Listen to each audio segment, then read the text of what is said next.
ఒడ్డు మీద కూర్చొని చెప్పే వాళ్ళకేం తెలుస్తుంది నీళ్ళలోని లోతు. నీళ్ళలో దిగిన వాళ్ళకి తెలుస్తుంది ఆ లోతెంత అని. అంతేకాని యూట్యూబ్ చేసే వాళ్ళకి తెలుస్తుంది. ఆ స్ట్రెస్ ఎంత, ఆ పెయిన్ ఎంత, ఎంత కష్టపడాలి అనేది. పైకి యూట్యూబ్ చూసి 1 మినిట్ వీడియో చూసి అంతేనా, ఇంతేనా అనేసి మాటలు అనటం కాదు. అది చేసే వాళ్ళకి తెలుస్తుంది దాని కష్టం విలువ. దానికోసం ఎంత ఎంత పెయిన్ మేము అనుభవిస్తామో, ఎంత కష్టపడతామో, దాని దాని దాని వెనకాల ఎంత హార్డ్ వర్కింగ్ ఉంటుందో మాకు తెలుసు.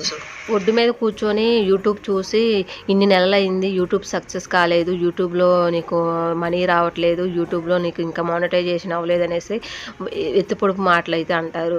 చెట్టు మీద కాయ కాదండి తెచ్చుకొని ఇచ్చి చేసుకోవడానికి. చెట్టు మీద కాయ అయితే ఈజీగా కోసుకోవచ్చు. అదే చెట్టు మీద కాయైనా ఈజీగా రాదండి. అదే దగ్గరలో ఉంటే మనం ఆ చేత్తో అందుకోగలం. అదే దూరంలో ఉంటే దానికోసం కూడా కొంచెం కష్టపడాలి. ఇది అంతే. కొంచెం కష్టపడితేనే ఏదైనా మనకి సక్సెస్ అనేది వస్తుంది. సక్సెస్ కోసం నేను వెయిట్ చేస్తూ ఉంటాను.